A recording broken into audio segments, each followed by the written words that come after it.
and do a little bit of chip damage. Nocturne engages in, and Samira comes up afterwards. You try to turn after the equalizer's there, and Nocturne goes in, and sometimes you can just blow up those two targets, right? You blow up the Nocturne, you blow up the Rumble. Set up here. Like game of chicken. Oh. Okay, they're all in the brush, and Blank just face checks it. All alone, he's trying to get vision down. Gideon is like in the in the booth or coaching booth right now, being like, I would not have done that. He's laughing like Hoya in game 1. He's rotate over here, clap, steal that red buff, which is exactly what they're going to do. So good call here, macro-wise from KT Rolster, but Umpty is not going to be alone. Yeah, and you're on a little bit of a timer as the flash is coming in. They're trying to get Blank, but how far are Bro going to go? Hoya, he wants this, and a gigantic haymaker does a ton of damage. The follow-up from Lava, though, is not huge. Now he's trying to get it done, but it might be a little bit too little too late. As the Rise ulti comes out here, only saves himself. Bro really wanted that fight. Yeah, the Drake. The one thing that KT had going for them was Dove's Prio, but he's not able to hold it, so this is going to be a really rough fight for KT to take. Don't think they can. Harp is just destroyed in a matter of seconds. Just gets totally caught out here, trying to get some vision in the river, trying to do something about the Drake, but what ends up happening is that you give up more than you were trying to get. So that's the kill, and you would imagine that Bro should eventually be able to take these objectives here. Yeah. And, you know, you look at the gold, and actually KT have a lead. But where all of that lead comes from is the two lanes, and they're going to use it here. They're going to find Umpty in his own jungle. It's round number 2, and this time they have extra vision, and that Nocturne is able to collapse. Nocturne is pretty insane on this patch, and man, he's getting some value now alongside of that Lucian that has the most farm in the game. Because this was a pretty slowed turret plate take for Henna, he's not going to be able to get any plates on the to see Henna become a monster. This is, oh no. Well, okay, he does have his flash, just waiting for that moment. The equalizer is pretty decent, as now we got the Paranoia coming in, and the Lee Sin not able to do too much, and Dove is just able to kill him.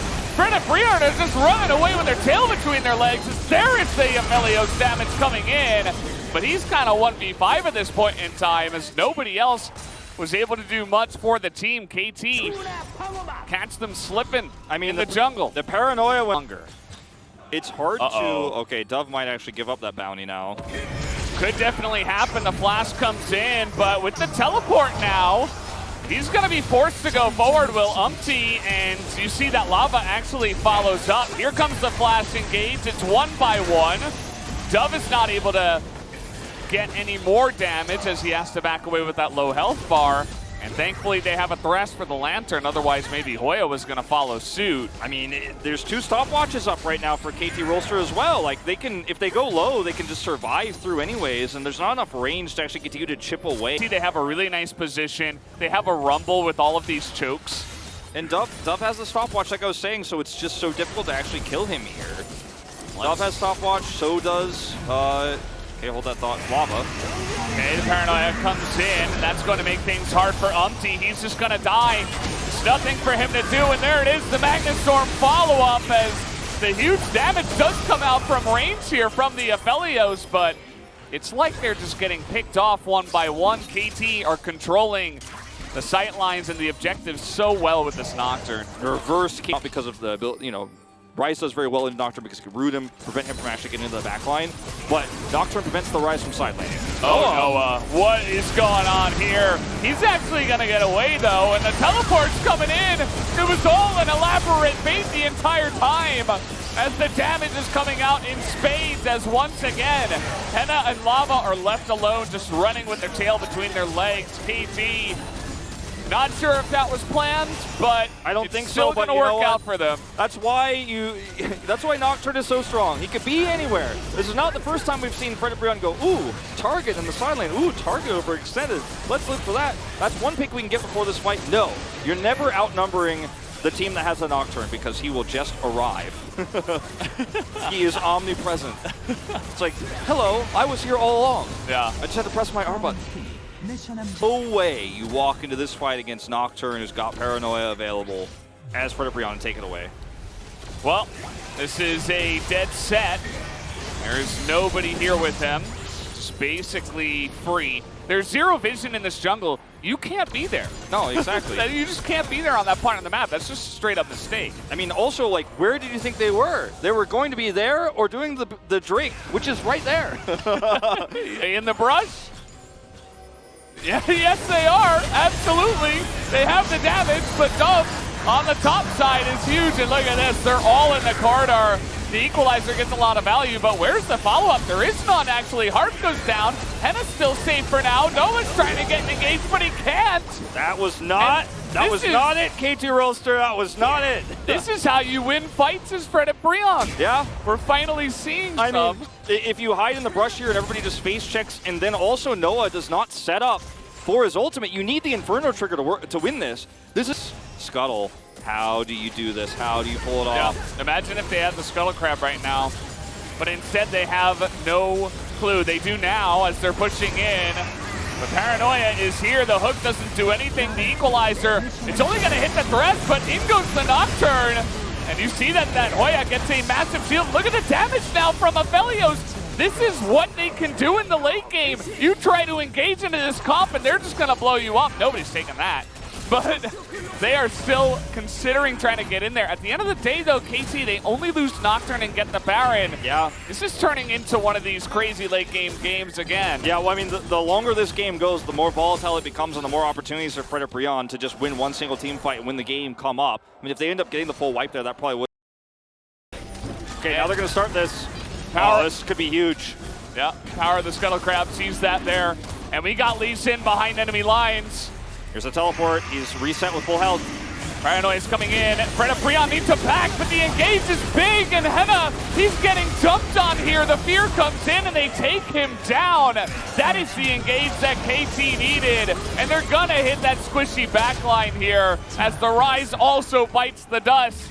As KT will, it looks like, finally be able to take this game. Umpty will go to stay alive, actually. Yeah, he's going to get out of here, but I don't know if his Nexus is going to be so lucky on the other side. They do not get the Elder buff, but it doesn't matter because they have the power to now just push to end. And I thought for a second maybe we were going to have to pull out the 35-minute gold lead win rate for KT Rollstar. I thought we were going to have to pull out the charts and be like, wow, in the Supreme late game, the decision-making sometimes falls apart, but they are able to close it out and bring us to their now 7th third game series here of the season. We'll see if they can close this one out because they have been unsuccessful so far. But you get a Fed Lucian in the early game, and he just does work. I mean, that was all around Dove getting such an insane lead and being on every objective. And now we're going to get to see if it happens once again. The first thing that jumps out to me, Xiaopeng bringing out the Rek'Sai. I'm surprised he's still willing to pull this one out, right? Yep. High challenger KR Rek'Sai player, but we know Prowler's game. In fact, it's Mako's coming in first onto Ye, who has the hijack available, but it's flashed from Mako. He follows all the way. The moon rush, the moonfall, whatever it's called, there's no time for it, because Ye's just dead for first blood. Fall available. Scout is the one positioning aggressively first, but Viper's here. Now True Shot Barrage available as well. Pudding goes for the engage, but he hits the wall. And EDG want to follow this up. Ye watch for his ulti. It takes in two, but the moonfall from Ye a little bit better as Flandre now on the flank as Scout is getting reset. And in the backline, Viper can't be touched. Lungshing separated from his team. It's a good ulti coming through from the Rek'Sai, but the Void Rush is not enough. And Lyric separate, consume and adapt whoever's left. Putting on the run, Sam D as well. The poke comes through, and TT have just gone down the drain. And it's an absolute murder coming out from EDG. TT just got so separated in that exchange. It started out as a 1-for-1 overall. When two of your members end up behind enemy lines, Scout coming off the flank, Flandre coming from behind as well, there was nowhere for TT to run. Any follow-up? Sure, we saw Xiaopeng try and get in there, but they still weren't able to take him down. Viper did have that flash, as Flandre's getting dove. Yeah, Xiaopeng has the Herald. He wants to make this happen, but first there's three. Flandre still alive. Haymaker under the turret as well. Lungshing walked back in. He walked back in. Xiaopeng almost died as well. 1v3 for Flandre. No problem. Longshing thought he walked far enough out to drop aggro. Sadly, he was wrong. He was probably just a hair off from actually being able to drop the aggro, so That's really unfortunate for him. We see EDG making this play mid. And Pudding's just dead. We know it. They know it. And Sam D even sticks around to say, hey, you want another one? Diana, sure. Moonfall comes through. It's a crescent blow. But TT and EDG are just winning all round. Yeah, this one is even more of a disaster than game one for the side of TT, right? TT, going back to those win conditions that we hit on, right? Making these plays around side lane with your Silas. Here we go again. Let's fix it this time. Showstopper means he can't do anything with a haymaker. And that's what you want to see, but unfortunately, you need about 10 more of those before TT can bring this game back to an even state. I'm sure. Yeah. But on the opposite side, you might need more of those if Sam D ends up giving over kills to JJ. I mean, he has no flash, this. so he's just dead. Oh my god, the damage. Sweep him one more time. And JJ's 4-0-4. Sam D not found. And a dragon and a turret to take while plating still available. Okay, Asterix, so now with Sam D going down, how many more of those plays do TT need now? I'd say 11 now. Even though it was, 9 before. It feels like Diana already on one item, matching the Rek'Sai in the early game. Yeah. Well, you talked about what has to happen in this game. The team fighting team is smacking individually. And Lung Xing, you already said he doesn't have the items to compete. Solo kill. Sit down, Camille. I've got real legs. Scissors don't matter in this game. It's Solar Flare. It's a Void Rush, but no Seeker. And Scout gets yet another reset. He wants to play Rek'Sai once again.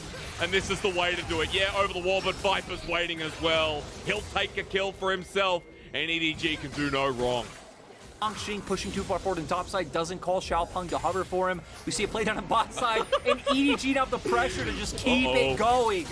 Well, I think something's wrong here, Lyric. The dive, pretty easy. At least they get a trade on Tobacco. A little bit sloppier, but you don't care. EDG are the team that can be a little sloppy at this stage. Scouts out, takes a final turret shot, and it's a double kill in the end. Now it goes up to about 15, 16 times that TT need to get picks. Oh, I feel like a lot more than that, right? We're at a 6K gold lead. He can turn this. I don't know why Xiaopeng wants to go in. He's targeted, waiting for the unburrow. And we're going to get another Crescent Strike. 10. And he's big. True shot barrage. Goodbye. Xiaopeng. Doesn't matter if Ye was there. It was always going to be your death. A 5-0-7 Diana. And now Ye wants the engage onto Viper. Meanwhile, we're looking at base because, yeah, there's the bottom lane. They have to walk a very long way. And Viper's now soloing a silence. Moonfall flash. But JJ's still there. Of course he's still there. You saw him go into the bush.